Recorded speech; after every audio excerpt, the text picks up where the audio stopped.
الحمدللہ والصلاة والسلام علی رسول اللہ وعلی آلہ وصحبہ وموالا۔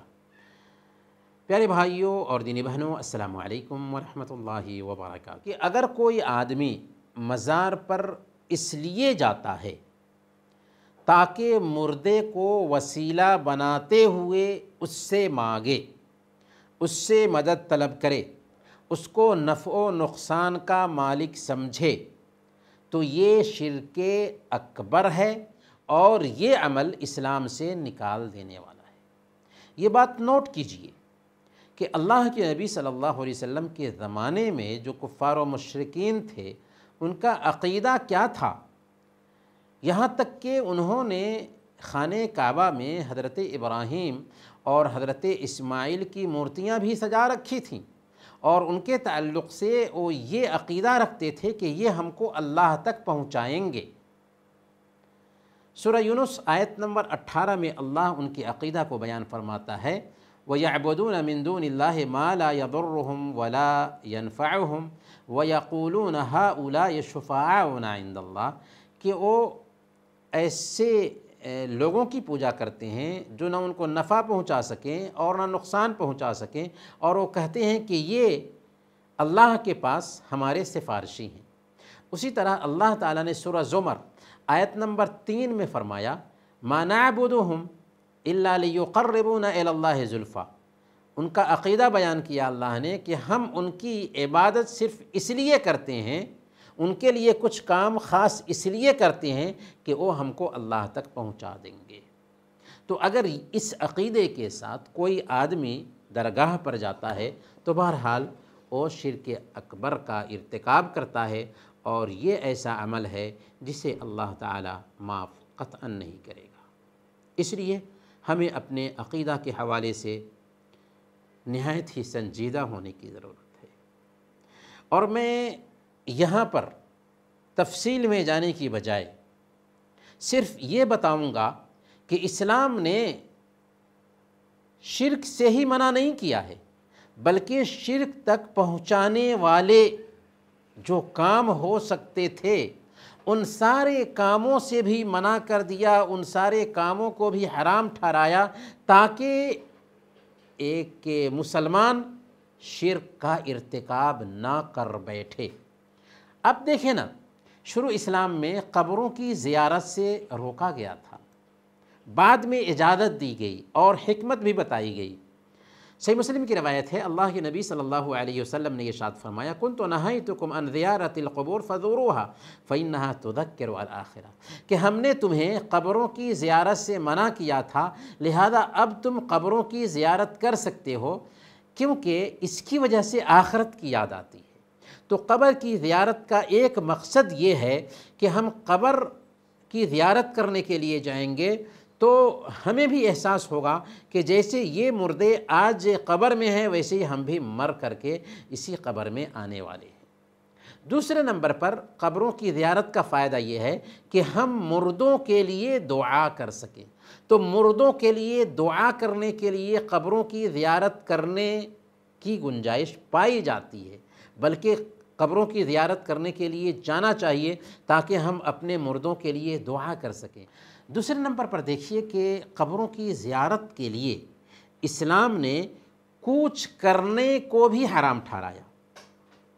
صحیح بخاری اور صحیح مسلم کی روایت ہے، اللہ کے نبی صلی اللہ علیہ وسلم نے ارشاد فرمایا، لا تشد الرحال الا الى ثلاثة مساجد، کہ 3 مسجدوں کے علاوہ کسی بھی جگہ کا کوچ کرنا عبادت کی نیت سے جائز نہیں ہے۔ مسجد حرام، مسجد نبوی اور مسجد اقصی۔ تیسرے نمبر پر ہم غور کریں کہ انبیاء اور صالحین کی شان میں اسلام نے غلو کرنے سے منع کر دیا۔ چنانچہ صحیح بخاری کی روایت ہے، اللہ کے نبی صلی اللہ علیہ وسلم نے خود اپنے بارے میں بیان فرمایا، لا تطرونی کما اطرت النصارى ابن مریم فانما انا عبد فقولوا عبد اللہ ورسولہ، میری شان میں غلو مت کرو، مبالغہ مت کرو، جیسا کہ عیسائیوں نے عیسیٰ علیہ السلام کے ساتھ کیا۔ میں اللہ کا بندہ ہوں، لہذا مجھے اللہ کا بندہ اور اس کا رسول کہو۔ کیونکہ غلو میں ہوتا یہ ہے کہ غلو ایک انسان کو عبادت کی طرف لے جاتا ہے۔ سب سے پہلا شرک جو اس امت میں پھیلا، جانتے ہیں وہ کیسے ہوا؟ وہ غلو ہی کی وجہ سے ہوا تھا۔ امام بخاری رحمۃ اللہ علیہ نے سورہ نوح کی آیت نمبر 23 میں وَقَالُوا لَا تَذَرُنَّ آلِهَتَكُمْ وَلَا تَذَرُنَّ وَدًّا وَلَا سُوَاعًا وَلَا يَغُوثَ وَيَعُوقَ وَنَسْرًا، اس آیت کے ضمن میں فرمایا ہے کہ حضرت ابن عباس رضی اللہ تعالی عنہ بیان کرتے ہیں کہ هذه اسماء رجال صالحین من قوم نوح، یہ جو ود، سعا، یغوث، یعوق اور نصر، یہ قوم نوح کے 5 نیک لوگوں کے نام ہیں۔ جب وہ دنیا سے گزر گئے تو شیطان ان سے محبت کرنے والوں کے پاس آیا اور ان سے کہا کہ کیا ہی اچھا ہوتا کہ ان کے اسٹیچو اپنی نشست گاہوں میں بنا کر کے رکھ لیتے، تاکہ ان کو دیکھ کر کے تمہارے اندر بھی عبادت میں چستی پیدا ہوگی۔ چنانچہ انہوں نے ایسا ہی کیا اور ان اسٹیچوؤں کا نام انہی کے ناموں سے رکھ دیا۔ ان کی عبادت وہ نہیں کرتے تھے، حتیٰ اذا ہلک اولئک، لیکن جب بنانے والے گزر گئے، ان کی اولاد آئی، ونسخ العلم، اور علم جاتا رہا، تو اب ان کی اولاد کے پاس شیطان نے آ کر کے کیا کہا کہ دیکھو تمہارے گھروں میں یہ جو مورتیاں سجی ہوئی ہیں، تمہارے آبا و اجداد ان سے مانگتے تھے اور ان کو ملا کرتا تھا۔ فعبدت، چنانچہ ان کی عبادت کی جانے لگی۔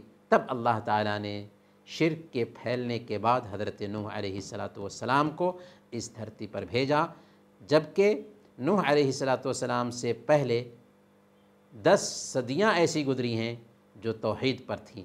تو کہنے کا مطلب یہ ہوا کہ غلو کی وجہ سے اس دھرتی پر شرک پھیلا ہے، لہذا بزرگوں کی شان میں غلو نہیں ہونا چاہیے۔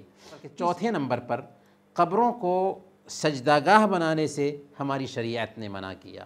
صحیح بخاری اور صحیح مسلم کی روایت ہے، حضرت عائشہ صدیقہ رضی اللہ تعالی عنہ بیان فرماتی ہیں کہ اللہ کے نبی صلی اللہ علیہ وسلم نے اس مرض الموت میں کہا جس سے آپ پہ نہیں اٹھے، لعن اللہ الیہود والنصارى اتخذوا قبور انبیائہم مساجد، یہودیوں اور عیسائیوں پر اللہ کی لعنت ہو کہ انہوں نے اپنے نبیوں کی قبروں کو سجدہ گاہ بنا لیا۔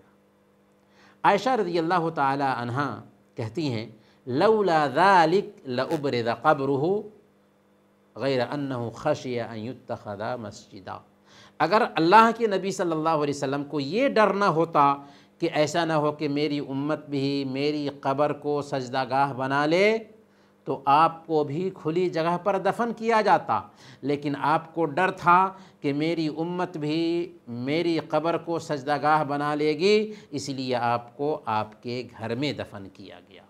گویا کہ اللہ کے نبی صلی اللہ علیہ وسلم کو مسجد میں دفن نہیں کیا گیا تھا، بلکہ آپ کو آپ کے گھر میں دفن کیا گیا تھا۔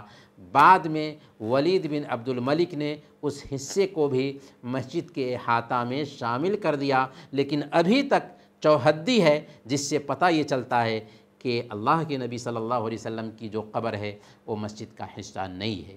صحیح بخاری اور صحیح مسلم میں یہ حدیث بھی آئی ہے، حضرت عائشہ صدیقہ رضی اللہ تعالی عنہ اس حدیث کو بیان کرتی ہیں، ام حبیبہ اور ام سلمہ رضی اللہ عنہما نے اللہ کے نبی صلی اللہ علیہ وسلم سے حبشہ میں موجود اس کنیسہ کا ذکر کیا جس میں کچھ تصویریں لٹکائی گئی تھیں، تو اللہ کے نبی صلی اللہ علیہ وسلم نے ان تصویروں کے بارے میں کہا، ان اولئک اذا کان فیہم الرجل الصالح فمات، کہ ان کے بیچ اگر کوئی نیک آدمی ہوتا اور وہ وفات پا جاتا، بنوا علی قبرہ مسجدا، تو اس کی قبر پر وہ مسجد بناتے تھے، وصوروا فیہ تلک الصور، اور ان کا اسٹیچو بنا دیتے تھے، وَأُولَئِكَ شِرَارُ الْخَلْقِ عِندَ اللَّهِ، وہ لوگ مخلوق میں سب سے بری مخلوق ہیں۔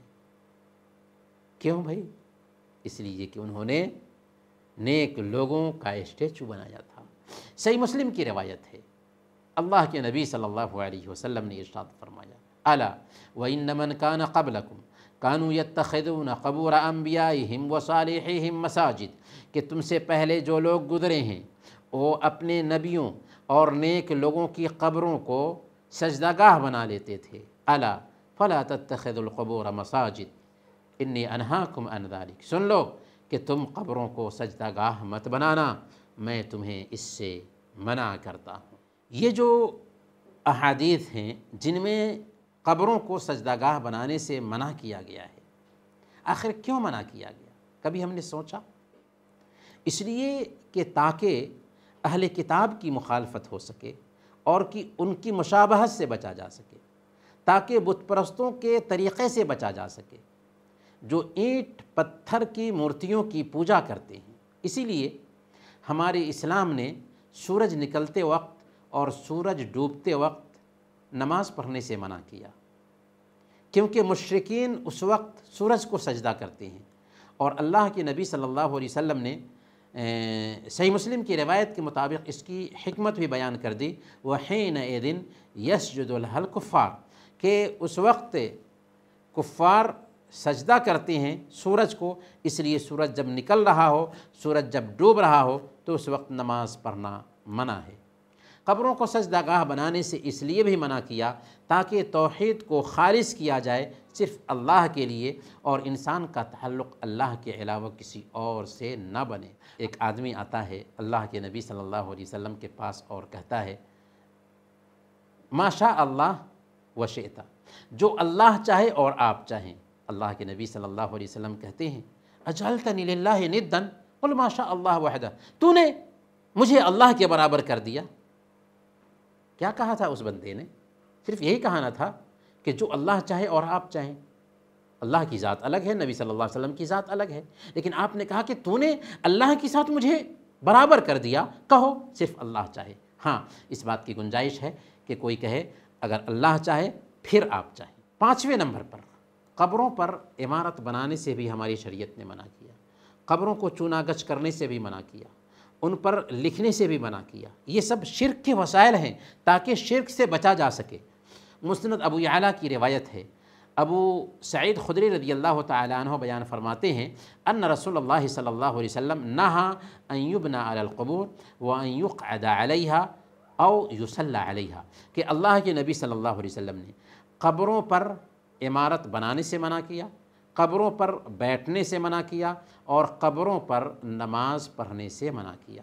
اور صحیح مسلم کی روایت ہے نہا رسول اللہ صلی اللہ علیہ وسلم ان یجسس القبر وان یقعد علیہ وان یبنى علیہ، اللہ کے نبی صلی اللہ علیہ وسلم نے قبر کو چونا گچ کرنے سے منع کیا، قبر پر بیٹھنے سے منع کیا، اور قبر پر عمارت بنانے سے منع کیا۔